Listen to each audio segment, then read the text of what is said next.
My name's Tim Coles. I'm the author of The Great Brexit Swindle. The book is about the real motives behind Brexit. We have to ask ourselves why, after 40 years, did the government suddenly decide to let the public vote on whether or not to remain as part of the European Union?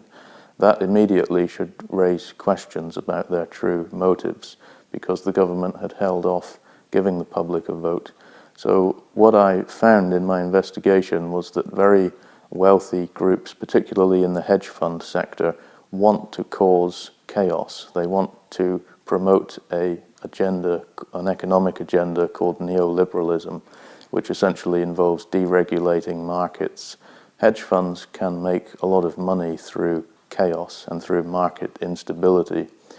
Now, after the financial crisis in 2008, the European Union tried to heavily regulate hedge funds, and immediately the hedge funds started to lobby government.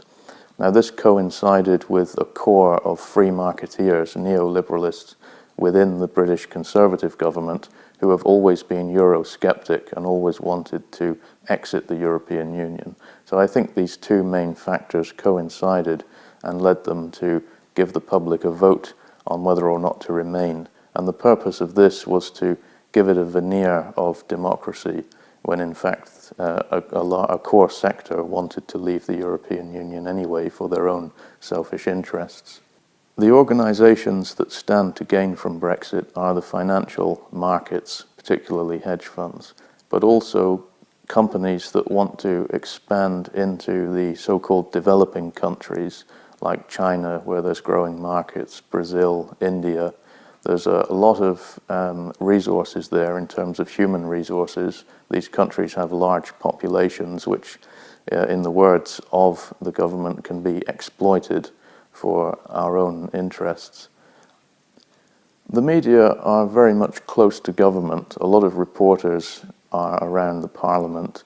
The media like to think of themselves as being adversarial, but in fact, when a particular agenda is set, the media, even if they are initially skeptical, can then go along with it. And once MPs themselves realise that a particular agenda is moving forward, they can come on side. I think this is a reflection of groupthink and people wanting to be part of the winning team.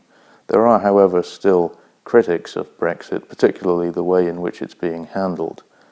I think the main problem here is this economic policy neoliberalism. This seems to permeate everything that's happening today, from climate change to refugee crises to the weakening middle class. So we have to really look at the bigger picture and the underlying facts of economic deregulation, privatization, and what effects this can have on the public, on people's finances, job prospects. This is what led many people to want to leave the European Union, and it's also an ideology that the government, particularly the core sector of the government, wants to accelerate under the pretext of giving people a democratic right to maintain sovereignty. Brexit is a swindle because it was sold to the public as in their benefit, being in the benefit of the public and to the benefit of the public, when in fact it's going to be benefiting private interests, particularly those which want to advance free markets. And historically, for the last 40 years, we've seen that this very free market ideology has caused people to lose their jobs, to have their finances weakened, and to increase the flow of global migration.